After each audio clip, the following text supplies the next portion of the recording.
You're listening to the Spirit Podcast. Welcome back to the Spirit, where we explore the strange, the unusual, and the things that mimic reality, but aren't quite what they seem. I'm Beck, your host, and with me is my co-host, the ever-curious and rarely easily spooked, Rachel. Hey, Rach. Hey, Beck. How you doing? I'm doing good. I didn't mention this. I forgot about this, but you know how I am with the Schumann resonance. There was a timeline jump last night or early this morning. I forgot to mention that to you. I didn't feel anything because I was probably sleeping through it. You might have been feeling something. Oh, maybe I was. I was feeling a rumble in the jungle. Now, the Schumann resonance, there are these people on TikTok and they can tell you like, we had this caused this because of this flare and this jump and this line. I'm hooked on them and I'm like, yes, true. But did they go to Schumann Resonance College is what you're asking? Yeah, did they go to the learning annex? And is this a self-taught thing? I'm not the right person to ask these questions. I am here for it. 'Cause half the time, like, what's going on? It's like my weird little Earth news. There's got to be something to this because there is a lot of weird shit going on. Beyond what we can explain, many people are tired all the time, or they feel a little energy burst where they're not sleeping, or they're getting migraines, headaches, feeling lethargic or hungry or not hungry. So why is it that there's a huge collective of people that are going through this that seem to be maybe a little more sensitive to the energy shifting? Maybe not so much the NPCs that are going about their daily lives, but those people feel nothing. I'm like, oh, I know it's raining because this is hurting and that. And they're like, what? I gotta work in the morning. I don't know what you're talking about. Yeah. Yeah. We just celebrated my early birthday. Had a little gathering. It was lovely. And Emmy Lou Longlegs Loverboy was making his rounds. Did you feel special anymore because he seemed to be walking around kissing all the girls? I was a little jelly. Yeah. Every girl got a kiss at that table. Did you notice? Yeah. Mm-hmm. He's such a lover. Yes, he's a happy boy. We got to come up with a new nickname. We have many so far, but not enough. Yeah. Oh, wait, you had one. Didn't you have one? Or did we already say it was Turd Ferguson? Turd Ferguson. But maybe now he's Emmy Pumpkinhead. He has got a big old noggin, doesn't he? He's got a pumpkin head. He is. It's cute, though, his little block head. That's what they called me when I was a baby. They called you Pumpkin They Head? called me Pumpkinhead. Oh, boy. You know what? The bigger the head, the bigger the brain I had a rage. big old bald head. I was a Cabbage Patch. Well, I was bald for a very long time, too. I didn't come in with a full coif. No. Like a lot of babies come in with those. I'm always jealous of that, too. Look at the hair on that baby. I was bald until I was like 3. If it wasn't for my big blue eyes and my little freckles and my cute little button nose, people would have thought I was a boy the whole time. Little bald prodigy. Well, today we're diving into the world of mimics. Not just the dungeon crawling treasure chest monsters from RPGs. You can never trust the treasure chest. No. I'm an RPGer and I've been tricked. TTRPG. Exact. But entities that imitate the familiar. From ancient folklore to modern paranormal encounters, mimics have fascinated and terrified people across cultures. So grab your salt, maybe a silver charm or two, and let's step into a world where what you hear might not be what it seems. Mimicry isn't just a survival tactic in nature. It's a reoccurring theme in the paranormal. And if you think about it, mimic-like creatures are everywhere. In mythology, folklore, cryptid sightings, and those creepy first-hand stories of voices calling your name from empty rooms, which we both know about. It gives me chills just thinking about it. Many animals use mimicry for survival, like the lyrebird or the margay cat, which imitates monkey calls to lure its prey. Nature uses mimicry to survive. Paranormal? Maybe it uses mimicry to hunt. You can't forget your favorite too, the raven. Very true. That is my favorite. Let's start with folklore. In many cultures, mimicking spirits or entities show up as cautionary tales. Take the Norse Mara, for instance. A malevolent spirit said to sit on your chest during sleep and whisper your name.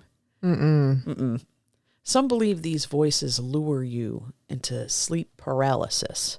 Or, if we go to Ireland, we have the Changeling, by the way, the Changeling. Have you ever seen that movie? No. I think it still holds up. It's from the 70s, I believe. Maybe early 80s. And it is scary. It's a fairy tale that mimics a human child. The real child is taken, and in its place is an imposter. Yeah, unsettling, right? I mean, children can be quite unsettling by themselves. Yeah. So I don't think pretending to be a child.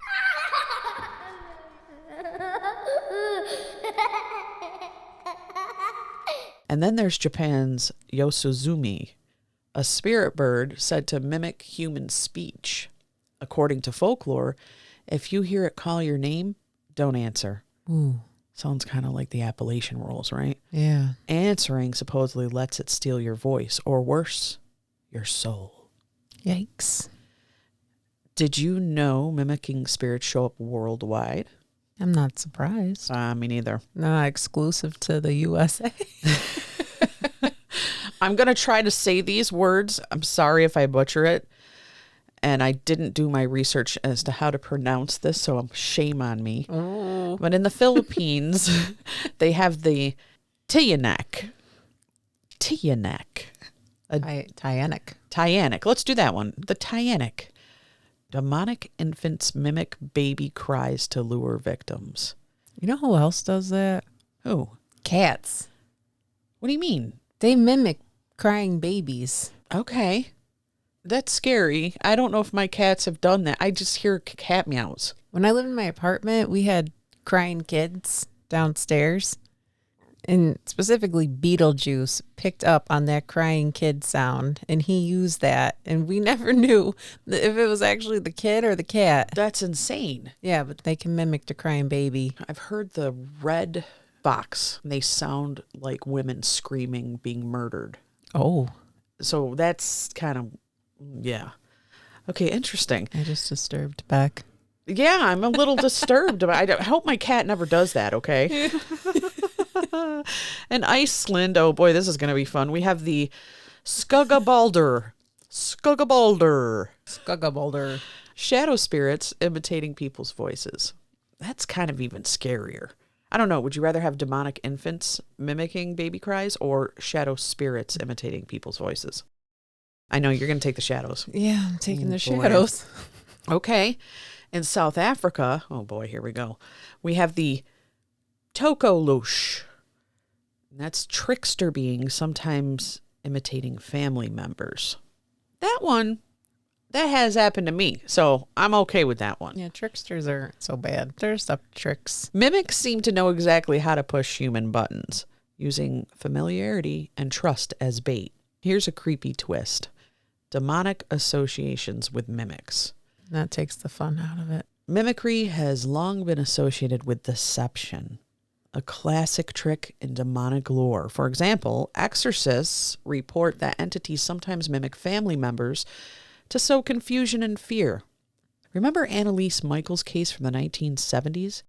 Witnesses claim demonic voices imitated loved ones, whispering cruel things and mimicking her parents' voices to break her down. Or sometimes it can just get somebody, especially when they're doing the Ouija board stuff, and those kind of conversations, it lures you in, make you feel like you're comfortable, like you're reaching out to a loved one. So you hear the voice of the loved one, but opens you up and you invite it in, and then it's actually a demonic entity. But these mimics were whispering cruel things as the loved ones. So they weren't even luring them in. They were just being straight up evil. So you would think your mom's evil. Nasty grandma. Yeah. Yeah. In the Bible, demons are referred to as deceivers, sometimes imitating divine voices. In 2 Corinthians 11:14, it says, Satan disguises himself as an angel of light. What better disguise than the voice of someone you trust? And it's not just Western traditions. Middle Eastern folklore describes the jinn as entities known for mimicking human voices to lure victims away from safety. Hindu mythology warns of the Pistachio. That's what I was going to say. Of the pistachio, of the pistacha. This doesn't sound very Hindu, though. It sounds more Mexican. Don't look at my pistachio. Can I have 2 pistachas, please, with a side of guacamole? And my pistachia's showing. Cover up your pistacha. Spirits said to mimic voices of the dead to gain entry into homes. Let me tell you about something closer to home. I'm going to talk about my Tiyanak Street mimic. So What? when I lived on Tiyanak Street, I would hear my family calling me. I would hear my grandmother, Beck, yeah, did you call me? No. My mom would constantly be calling me. I come out, what did you want, Mom? Nothing. Did you call me? No. And the scariest one was I left to go hang out with my friends, and one of my friends was driving at the time, so I jumped in the car, took off with her. And my mom knew I was going. She sees me come home. I walk in the door. I walk past her, and she goes, "Oh, hey, you're home already?" I stopped, and then I just continued to walk into my bedroom. Chills. She thought it was really weird that I didn't answer her. Yeah, because you're not one for... Yeah, I'm not a quiet type. Yeah. A few minutes later, I walk in. "Hi, Mom." Oh, my God. She thought I was pranking her. She thought I walked by her, went out the bedroom window, and came back around. And she said, "Did you just go out the bedroom window? Are you playing a game with me?" I go, "What are you talking about? I just got home." To this day, that was the most chilling experience that she's ever had because it was me. I said, "Did I look at you?" She goes, "No, thank God. You just looked straight ahead and didn't say anything." That's freaky. It is. You know what else is weird? I know you're a mom, Yeah. but when you tell a story and you're talking about, oh, my mom, I just imagine some different person. You did. Why? And then I had to remember, I'm like, oh no, I know who her mom is. Hey, Spirit Seekers. Enjoying the show? Make sure to like, follow, and subscribe to the Spirit. Leave us a review on Apple or Spotify and share the love. We drop a new video every week on our YouTube channel covering paranormal, conspiracy, high strangeness, and more. Have questions or want to share your own spooky story? Drop us a line at tothespiritpod@gmail.com. Stay spirited.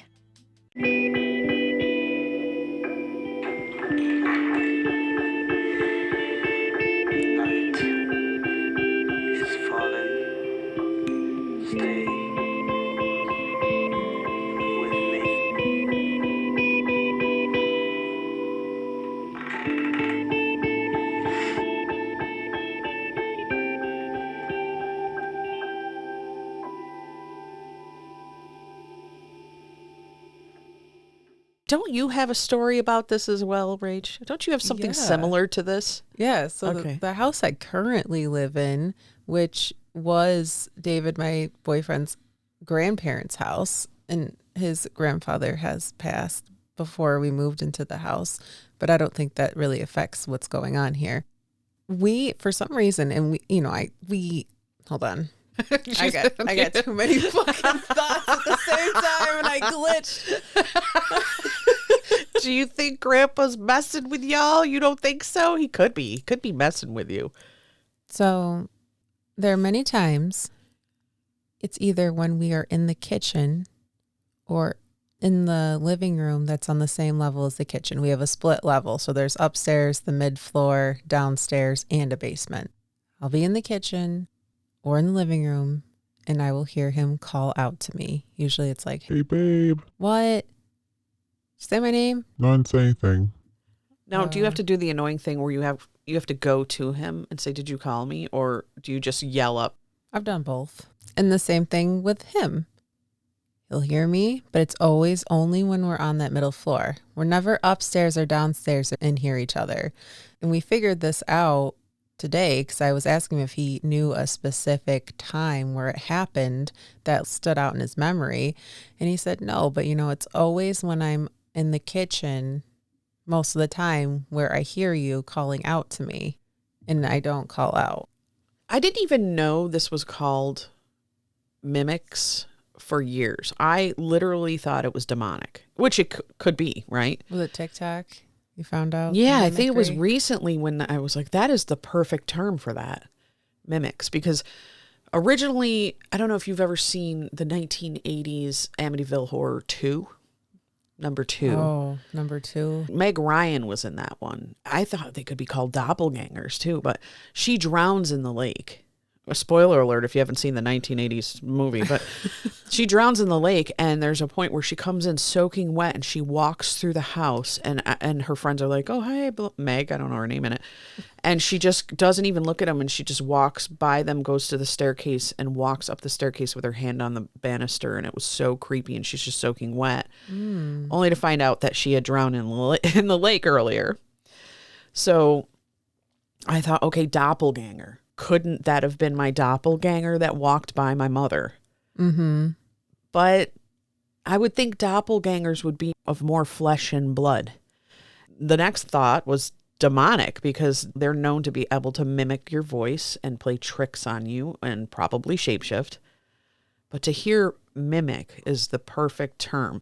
It makes you wonder if mimics can trick us with familiar voices. Could they use modern technology too? Why not? AI can do all this stuff. Why can't an entity? Any of the listeners out there, if you have had some kind of weird mimicry on a phone call, email us at tothespiritpod@gmail.com because I want to hear it. So does Beck. I do. I'm interested. Yeah. If you have an actual clip, we can play it. Oh, yeah. We'll feature it for sure. Paranormal investigators have recorded mimic activity in notoriously haunted locations. In Waverly Hills Sanatorium in Kentucky, disembodied voices calling names when nobody is nearby.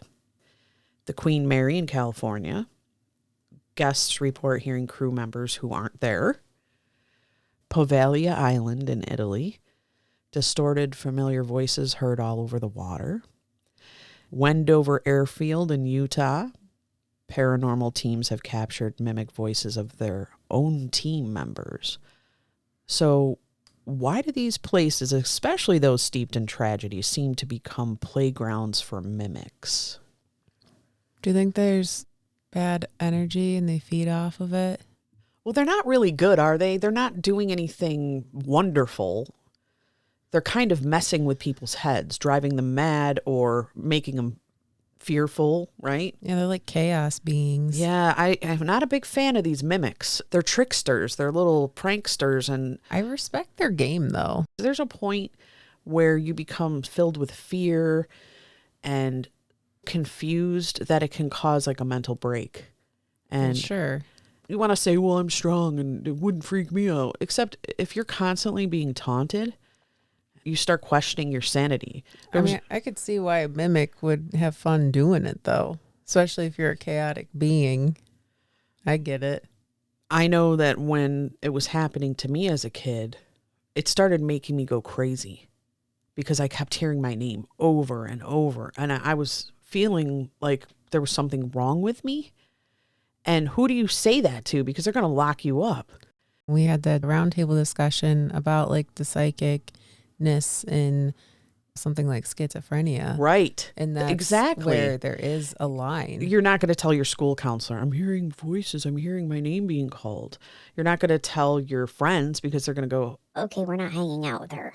As a kid, I've heard my name being called. And then when I ask my parents, and they're just like, oh, it's probably just the angels. And you're like, what the well, hell? that's a sweet way to put it. Yeah. What else do you tell your kid in the nighttime? Just the angels. I hear voices saying my name, Mommy. The creepy little child. I went to my grandmother and confided in her and said, you have to get me out of the house. When I got out of the house, it stopped. So it was happening in the house. But when I got to her house, something still had followed me. And although it didn't I don't remember. I don't think it did mimic. Just as a grandma that was like, "Go tell that spirit to Yeah. F off." Well, she was tough as Yeah. nails. But I did have creepy things happen once I left the house. So something definitely followed me and there was a darkness. It felt dark in nature. So to me, I associate mimics with a darkness. Here's a theory that fascinates me. Time slip mimics. Some believe mimics might be echoes from the past, like the Waverly Hills voices. Mm-hmm. Could those be past staff members calling to the present? And if time isn't linear, could we be the mimics to people in the past? Ooh, we're talking right now. Someone's sitting in this house in the past, the lady. Yeah. And she's hearing us. And She's like, what the hell is what that? the hell? I hear girls laughing. I hear Pashana or whatever it was. I hear mispronounced words. I'm hearing different languages. She's telling me to cover it up. Cover up my Pashana. Well, modern encounters are just as chilling. Online forums are full of mimic experiences. We're going to go through a few for you. The first one I have is the Stairwell mimic. This was from 2015 from a Reddit. Ooh, on the stairwell. It's always the creepiest place. Oh, man. Why is that? I was talking to my mom about that, by the way. Why are attics and basements the worst? I don't know. Anything subterranean and anything above a certain threshold starts getting real creepy. And you got to run up and down. And it feels like the longest run ever. Yeah. I'm never going to get to the top or the bottom. You're like, someone's going to grab me. And for me, of course, yes, it was always going down the basement stairs, specifically the ones that have the cracks in the stairs where you can reach through and grab ankles. Ooh. Even before I even knew that was a possibility, I knew that was a possibility. My little child brain. Someone's gonna grab my ankles and I'm gonna fall. A woman heard her husband's voice calling from the basement while he was out. When she went halfway down, the voice said, Come down here. I need you. Ooh. She locked the door and called her husband. He wasn't home. When he returned, the voice called out again from behind the locked basement door. This is from a Redditor, Paranormal Research 1, about a year ago, said, the mimic has been at my house the last couple years. My son, now 26, was hit by a car at age 4. He flatlined and was revived 3 times. He was not expected to live. Ever since, every house we lived in has had activity, even one that was brand new and had never been lived in. We have heard voices, footsteps, had poltergeist activity, and other things. It would be weeks or months between incidents. It's amazing what you can get used to. Lately, we have had a mimic. I have heard my wife and son call for me from another room to find out they were not home. My son and his friend heard my wife putting away groceries while she was talking on the phone just to find out she was still in the store. This spooks me. Wow. Okay. Do you think whatever that is connected to the kid that died? That's what I'm thinking, and there was tragic energy, and that caused that mimic to be drawn to it. Why would it continue to follow? That's the thing. Like, it still must be getting something from it. Well, sometimes when people go through the grief, they hold on to it so hard, and everybody grieves differently, of course, but some people, it becomes part of their identity, and they always have that dark vibration of grief around them. I have to agree with that. I know some people like that. Mm-hmm. Yeah. Then there's the Appalachian Forest Mimic. 2021. This is from the National Cryptid Society. Ooh. A camper heard his brother's voice calling from deep in the woods while his brother slept beside him. Oh, hell no. The voice grew angrier with each unanswered call. Forest mimics are a whole other thing. They were in a tent. Yeah. I'll walk around. I'll adventure a little bit of the Appalachian forest, but I would never sleep in a tent. in the Right? Appalachian Mountains. I don't think I'd even sleep in a camper in the Appalachians. No. No, you couldn't pay me. Imagine you and I were camping. All of a sudden you hear Beck outside deep in the forest going, Rachel, hey, Rach, come on out and play. I'd be waking you up. I'd say that 3-minute prayer that you know. That was a long one. Redditor Shady Mare 666. Nice handle. 2 years ago, they shared, I think I have a mimic in my house. So my boyfriend and I have lived in this house for 2 years. And a little while after I started hearing my boyfriend in the house, way after he should have left for work. Example, fridge opening, closing, him walking around in his boots, and sometimes even talking quietly. One day I got up and checked and my boyfriend wasn't there. So I went back to bed only to hear more of it. This isn't my first rodeo, as I have always been around the paranormal, but it caught me a little off guard, to be honest. I have never gotten a bad vibe or feeling around this particular spirit, and it's never really been violent other than knocking a candle off a table once. A lit one? I don't know. I only did it once. Not bad. A couple of months ago, I was cooking fish for dinner and it smelled awful to me, and we had just bought it, and my boyfriend told me that's how they usually smell.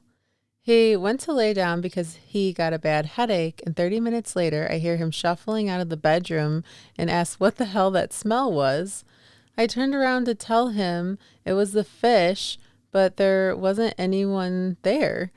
The voice came from right behind me. I had told my boyfriend, and he said I was crazy, and then a little empty box was pushed off the counter right in front of him, and he hasn't questioned me about it since. But I just heard it whistle for my dog the same way my boyfriend does from the bedroom. Sorry if this is long. I just wanted to tell somebody about it. I don't feel scared or in danger, but is this a mimic? See, there's these fine lines, isn't there? Demonic, trickster, prankster, doppelganger, mimic. Could it be a poltergeist? Mm-hmm. They're known to knock shit off. The thing is when he didn't believe her, the box got knocked off the table right in front of him. So then he was like, oh, he didn't question her after that. Is that a mimic? You didn't see anything. Right, but her hearing her boyfriend say That's a mimic. Yeah, that's a mimic. And the whistling for the dog and the fridge opening, close. There's levels to this mimicry. Mm-hmm. Well, here we have the phone call mimic. Now, here's a story of it, but we haven't had anyone else explain that this has happened to them. Again, write us at tothespiritpod@gmail.com if you've had this. In 2014, from the Paranormal Hotline podcast, a woman received a call from her sister while her sister sat across from her. The voice on the phone kept repeating, Come find me. I'm in the walls. Oh. The call came from her sister's number, but couldn't be traced. That gave me the chills. I'd be like, you're in the walls. You better just start munching on some wiring. I'm not going to help you. I'm in the walls. Yeah, come find me. I'm in the walls. That is such a, that's like one of the creepiest things. Do you know where the children are? Do you remember that movie? Do you know where the kids are? Yeah, what movie was that? I don't know, but I remember it from the 70s. Did I ruin it for everyone? If you were waiting for the perfect time to watch this movie. Just know the main thing is, Do you know where your children are? I was going to watch that like 5 years from now. oh, sorry, Rach. I'm sorry. Damn. So this one is from the website Cura. I can never say it right. Cura. Cura. But this is Birdie Snyder. There is a type of demon that is actually called a mimic demon. It will often start out by copying the voice of someone who you live with or someone who is close to you. You will hear it say your name or some other form of address that is common for that person to call you. It can also say other things, Normally, this happens when you are alone or when you know that the other person is not around. The mimic does this to incite fear, which is a type of energy that they feed off of. The more you fear it, the more you acknowledge it, the stronger it becomes. Mimics can even appear in the physical form of someone you know, but will often get the voice of the person confused with the voice of someone else you know. Being able to see a mimic means that it has grown stronger. The best thing to do, other than seeking spiritual help, is to ignore it. Don't react when you hear it. Don't let yourself become agitated by it. Pretend it doesn't exist. If you don't feed it, it will weaken it. Burning lavender incense is also helpful for maintaining a calm atmosphere. It is wise to seek out assistance in this situation if you are experiencing these things, because yes, like all negative entities, they are harmful. I am totally agreeing with Birdie Snyder. I agree with Birdie Snyder, and I think that's what I experienced was a mimic demon. That's what I really feel it was. And I agree with the whole inciting fear, because that's what I feel like it was going for. I don't know about the lavender incense. I'm going to call BS on that. I don't really think that's going to do jack or shit, but hey, that's my personal opinion. It might relax you. Oh, it might relax you to the point where you can sleep through the walls, Beck. Yeah. Come find me in the walls. Yo, I'd rather have Constantine. You'd rather have Constantine Raudeve. Raudeve. That's it. Raudeve. Are these mimic encounters just auditory hallucinations? Science calls it what, Rach? Oh my God. Yeah, you got this. Come on. Pareidolia. That's right. Pareidolia. Our brain trying to find patterns in sound. But EVPs have recorded distinct voices saying names, even answering questions. So what are they? And speaking of that, haven't we heard my voice or even your own? Yes. Doing EVP work? Yes. What is that? I play it back and I'm hearing myself say something and I'm like, that is my voice. I've had people witness saying, that sounded just like you, Beck. Last week we did a session and it sounded like you. So what are they? Trickster spirits? Residual echoes? Interdimensional beings using sound as bait, or something more sinister? I think there's something that feed off the negative energy and then they bring it out in you. That's a lot of negative entities. The more you're scared and the more you give fear, they get stronger and they feed off of it. It's easy to become scared, but just remember that you are a very powerful being and you are stronger and you are alive and you have the strength to protect yourself. And have command over it. Exactly. It's easy to say if Sure. you're not in the situation. We understand that. But you have to try to be brave. You have to claim your power, because when you don't give that powerful energy, then, it's just like people. If people see you as a weak person, they'll devour you. So you got to claim your energy, claim your power. That's right. So, the next time you hear your name whispered from an empty hallway, will you go check? Or will you remember tonight's stories and stay safely in the light? If you've ever encountered a mimic or something that didn't quite sound right, let us know. Send us a message at tothespiritpod@gmail.com or find us on social media. Thank you for joining us on To the Spirit, where the echoes of the unseen might just be closer than you think. Until next time, stay curious. And stay safe. To the Spirit Podcast. Supernatural Science Aliens. Ghost. Psychic Mystic Spirit. Divine Source Heaven The Dead. It's magic.